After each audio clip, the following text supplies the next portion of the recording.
এই ভিডিওটা হলো কোজাগরী লক্ষ্মী পুজোর দিন। মা এখানে সিংহাসনটা সাজাচ্ছে, তাই মাকে বলেছিলাম যখন সাজাবে আমাকে ডাকবে। আমাদের বিয়ের 4 বছর হতে চললো, কিন্তু এই সিংহাসনটা যখন সাজানো হয় সেটা দেখার সৌভাগ্য আমার এখনো হয়নি, তাই মাকে বলেছিলাম ডাকতে। এর আগেও তোমাদের সাথে শেয়ার করেছি কোজাগরী লক্ষ্মী পুজো ছাড়াও আমাদের বাড়িতে 3 খণ্ড লক্ষ্মী পুজো হয়, যেটা এইভাবেই সাজানো হয়। কোজাগরী লক্ষ্মী পুজোতেও কোনো মূর্তি আনা হয় না, এভাবেই সিংহাসন সাজিয়ে পুজো করা হয়। তোমাদের কার কার বাড়িতে কেমন হয় অবশ্যই কিন্তু কমেন্ট করে জানিও। আমি তো এর আগে কখনো সাজাতে দেখিনি, আজকে প্রথম দেখছি। মানে সিংহাসন একদম রেডি তখন আমি দেখেছি, আজকে না দেখলে আমি জানতামই না যে এই সিংহাসনের মধ্যে কত কিছু রাখা হয়। এই জিনিসগুলো বহু পুরনো, আমার মনে হয় ঠাকুমারও শাশুড়ির আমলের, তার জন্যই কালারগুলো একটু কেমন হয়ে গেছে। তবে মা বলেছে এগুলো নাকি কালার করবে, যদি কালার করে তোমাদের সাথে অবশ্যই শেয়ার করব।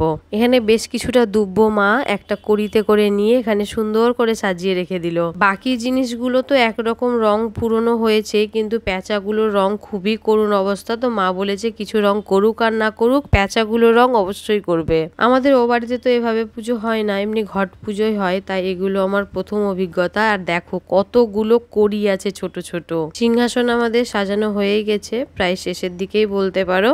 এবার সমস্ত কিছুর ওপরে একটু চন্দন আর একটু সিঁদুরের ফোঁটা দিয়ে দেবে, তারপরে একটা সুন্দর দেখে ঘোমটা দিয়ে দেবে। এই বাড়িতে প্রচুর পুজো হয়, আমি সত্যি কথা বলতে মাঝে মাঝে ভয় পাই যে আমি করে উঠতে পারবো কিনা।